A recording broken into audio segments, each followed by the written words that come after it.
like on some real shit, once you become conscious, you then start looking at the world and everything in it different. You then start learning that competing with other people is not really the mindset or your vibe, because once you become conscious of self, you're gonna then realize and come to realization that you're gonna be forever shifting your consciousness.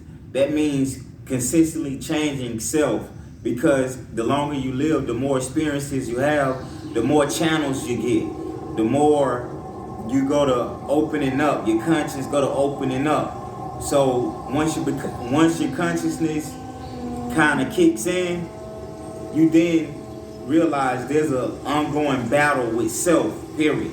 And your only competition is yourself. Nothing or no one else. That's why, like, you know, I see, like, I've heard of some philosophers say that men are better than women.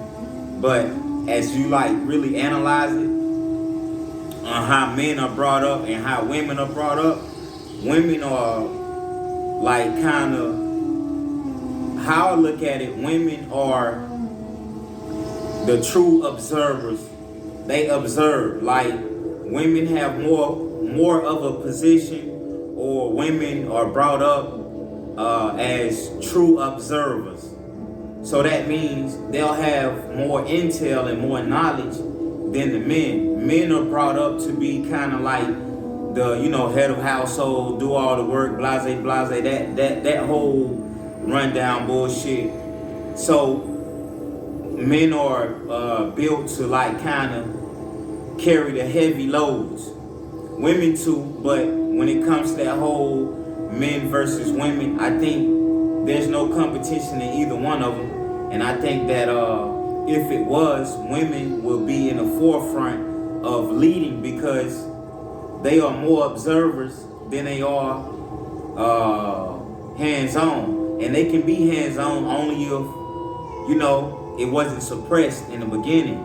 And all these doctrines of how men and women should be was categorized by so many, or a group that, you know what I'm saying, put that shit out there in the world. So women will, I think, hands down win. Because if you think about women are built to observe, because they know that the male species has a thing for them. So they have to be true observers to know when game or some type of illusion from this male is being placed upon them, and how to defend themselves, but in a smooth way.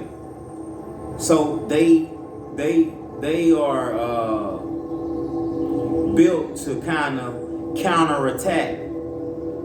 If you look at it, if you look at women's position, so I don't think they should be counted out in no way, shape, or form, because there's a lot that can come from women. You feel what I'm saying? And their voices. Like, if you look at a lot of the religions, you see most of the men only. The women of these religions barely have a voice. The women are the most silenced ones. But only if we thought about how not to use them as a tool to benefit us, but as a way to help create and mold society in greater ways, and bring innovation, because they got ideas too. They got ambition and desires too, just like men, and they got them at a higher rate. They got it even at a more higher rate than some men.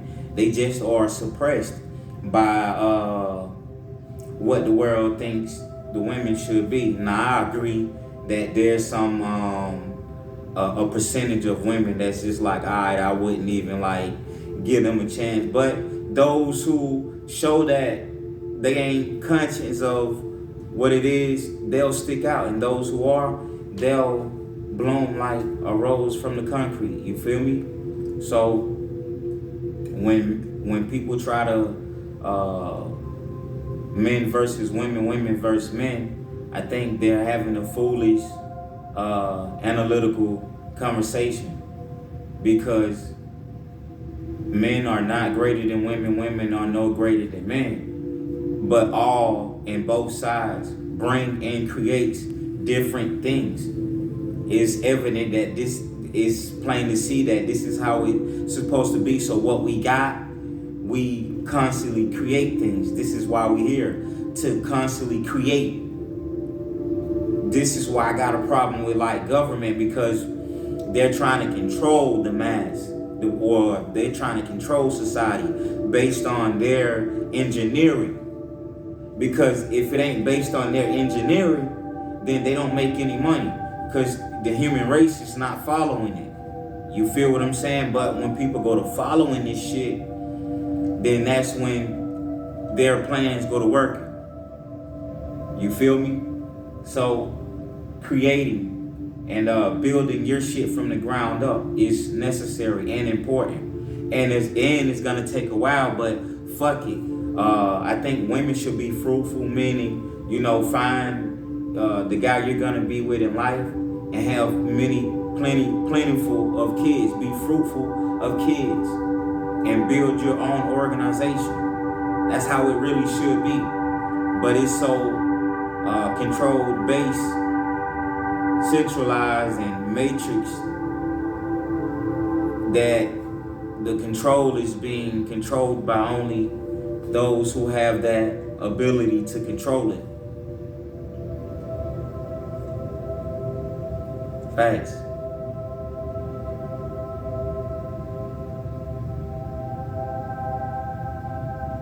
I think all energies that match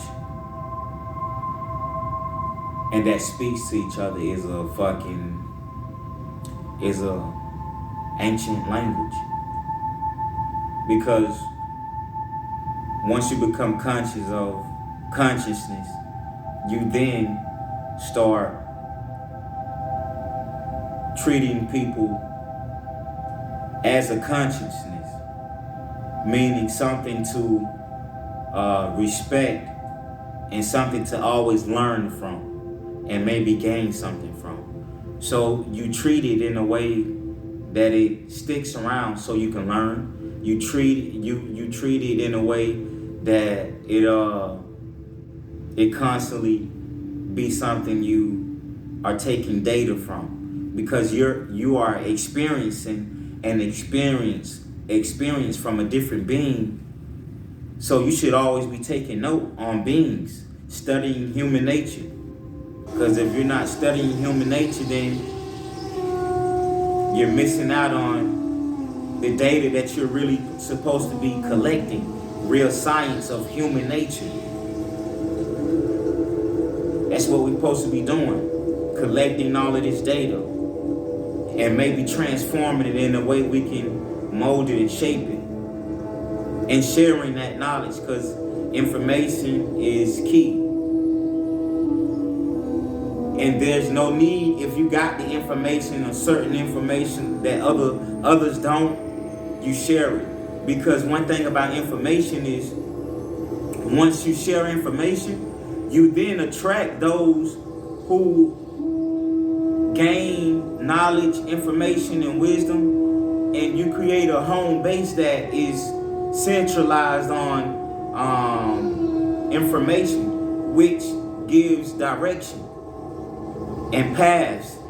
It allows you to trace where things are going and how to understand them. So creating an information-based system with systems or just people, creating that network is like a web of information. And it don't matter what category it lies in.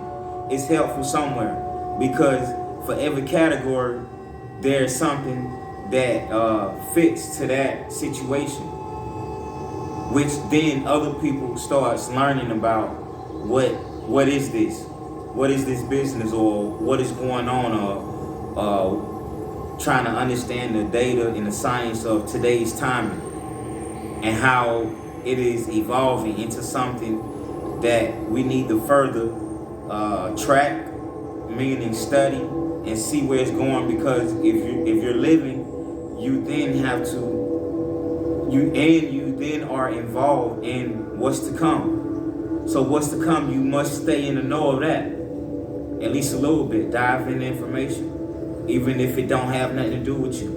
Like continue to stay informed. Information is key. Information is key. It's the golden key. And you can never run out of information, because as things are being created, information comes with it. And if information comes with something, depending on how valuable that information is, it can either make it or break it. Fix it or break it. Or get understanding from it and learn from it. Break it, remold it, and shape it. So there is no right or wrong. It's just experience throughout this whole journey of being. Period. So take note. Noting times and noting what's to come and what's to go is leaving information for somebody else in the new generation that will come after us to understand. So you'll leave some form of trace of how things was moving in the timing we're in. This is what philosophy is about.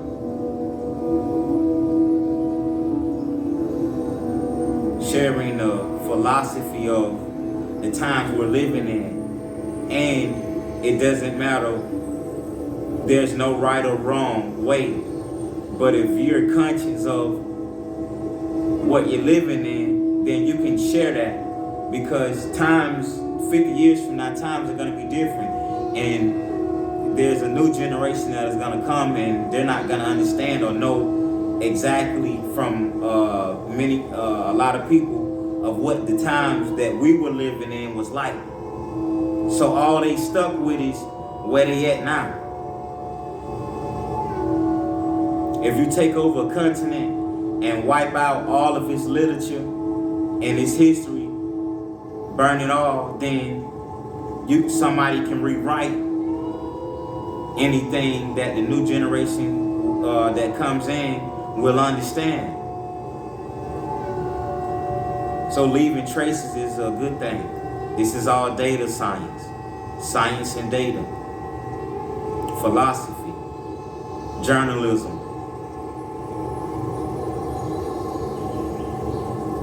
And philosophy is art. Art is all things that you share. Because if you leave it behind, you're leaving something that will be looked at as someone else that will, maybe they'll understand it, maybe they'll understand it at a higher level, maybe they'll understand it at a lower level, maybe they'll just see it and just not understand it. But those who do will become enlightened or understand what this world we're living in, what type of data it gives us, understanding and experiences.